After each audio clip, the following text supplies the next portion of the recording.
métier Aziza Okoton nous et le coup de filet mi de sous mi kotuno meje novi mi ton po mai gbeso le azan egbe ton gbe o mi no yi hasno mi ton le logo no kam yo mi ba pe che po pere e o ni ma pacha mi o mi ma no meje le ku ri no ti mo mi o bo ni pe mi ton ablo ri paja ton e si ka wo je novi mi de ton po mai gbeso nde buru yi buru wa e bo no pe egbe o azan de bo nduna te po tantan logo no yi hasno mi ton ro po bo hasno de suna wa logo na to e de kisi una po ye kan ma to gbe mi da ko che boko fondé mi de ton mewu dans les ayani beaucoup de les wenu ala cha ton ropo la classe comme ça ni kudo les wenu ma boya kama to gbenu me la ko ti olicha kan coiffeur ndo gbenu ye bulo mejele kami on e ka de bo la classe dans Jonas coiffure aboto ko me ma boya kan to gbenu ko mi to le pe o mi na yo khas no mi to te gbe ju ropo bo e po manager mi de ton projection e we na fele wa ba na to e de kisi ni lo fi e pe o me Lélélélélélélé Mr. Tipi ló touché yo Miguel ló ṣe music ló sọ bí ní building mo fẹ́ lówó, mo fẹ́ kọ́lé, mo fẹ́ lówó láyé. Eyo, meti aga ku wa bo so eh. Na aga de bomi. Manaja puri de si o ne mi de go. Lo kan ji me ne. Nde o tete me mi lo mi kudo to. Ataya to lo pore ji. E o mo do ile peri. La chenu. Eyo ka mo no akla ka si lo ku anu mi dele. Eyo ka si no ne ko e ka yi wa ma to wi de kisia. Na chenu me ru. Aziza ko bele bi na chenu me le. Eno yo endo aidoken Alessandro. Bo hasino chen kono Freeman. Nye Freeman ko ye no dodi e Freeman lo di ko je gbangbai. O Fẹ́mi ko ye no dodi e o Fẹ́mi lo di je gbangbai. Awe Jesu me bi ni do to bi no san lo di je gbangbai. Iya papa mla ko no vi me bi ni tite bono kwasi penu mi do ndo na je gbangba bo me le bi ni do to mi ndo na gba yi ndo na e Eyo na chenu e free man no mi te mo do mejele hasno tin gbe ju enu bo e ti ro aka ke fi ti ayo pe me Aziza wa ta we tun ayo pe me wa to aro nya pe de ti wa ka po Aziza ka wa ti ti pe bi abete aro do me po won era chenu da dogbe nu manager president wa dogbe nu me Aziza o so pe bele bi na dogbe nu mi do time handi di jan wa mi do azu promise mais nos groupes de triathlon bon non pas de ouais déjà donc why Nigeria then guy Nigeria why Nigeria no ko jani do bon jablo ha don mblo ha che ni ko so ko Yoruba no ouais kini eze ni Aziza ozere Eyo wa le groupe de théâtre mais lo cantata non vraiment na peri lobo Aziza to wa tatoué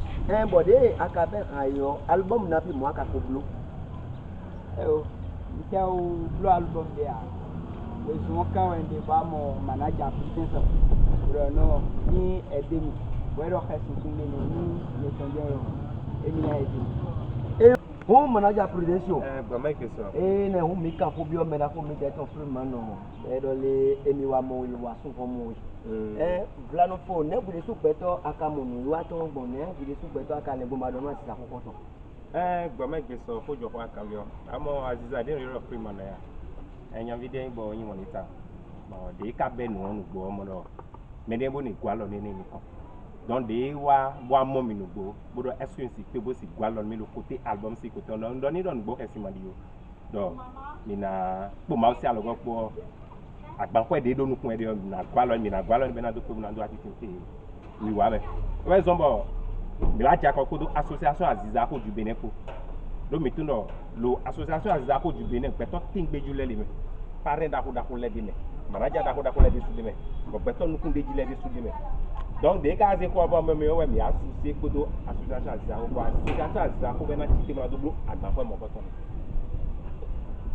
eyo l'idée me na ko mi de ton manager prudential do gbon yo mi na gbon ye kan me bona to gbon griffin mocho lo ma do ne te ka de gbon ni aji ro te ka ro ku yo gbe bulo nu le kon e kan ji l'idée o po mai pe so no yi gbon e aji o lo na ko fe to gbenu Simon Guyeva lo ma do Simon Guyeva chiri so e lo ro ku yo gbe lo ku po se do ni aji un big manager ouais bouton nem lo ka de mo mi ma ko ya ko me gbe so mi ton ya fi fo mo wa lo le boy yi mo boy ka ma to gbe manager kono to fi boy bokoli mo ye me do ne lo ka de gbon aji mo gbo kan to gbe to gbe mi te to telesport manager ko gbon ton do ne lo ka de gbon aji te lo ma de waji aiza koko ton fun ko yo ko eru file bi na to gbe conseil amateur ye ko secrétaire segan ziza to gbe me na ko mi ton technicien arrangeur Massimo Segun do eye we do pere pe mina che ko do mi de ti lu na yi lu bo mi ro ko mi to le o mina tu to le meje e mina tu lo asiza ko to po mai pe so nya bi fo ndo i mi ro pe lo ma so ai mi to ndo ko je mi atu no pro me uto nu ken ken le de bo mina do acclame de ji to lo ko mi to le mi atu no eyo ni bu no mu bu do e bo isan eyo me la ko ti mo lo meje mina ko ko re bo ne do we kan chen mi mina to ko ja ma ya pile so mo we na chen mi na na chen ko kudo no biso ena chen mi da na to ko mu ko se ba lo ma lo ite ma nu me la ko ti bo to e lo le yan e ni bo kudo le o ma yo ki mi de to se rapa e ton e de su ma lo kan ya na yo lo ataviti obe to e ji mi ne e wa yi obe aduko to bo pe na pon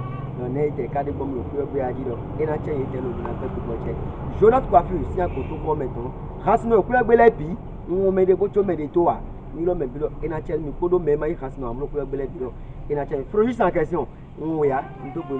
eyon ni bo isan me ti le mi den bu ti mo ena chen mi de ko za ko to mi atno ko ma gbe so yan mi to fo ko ku kan lo bo to ma yi mi e mi lo me de ba la ko bo mi ti lo èmi na ku wa lo kan lo bu na yi mi o mi atno lo kan mi de to 95 31 57 85 95 31 57 85 mi kwa lo kan mo ko to mi na mo ko mai pe so ni so na to mo na gbe kan to gbe 4 chi technicien chi kan Massimo Segun re na chenu ye lo na gbe je aza ko to mi na ko pe ni e sa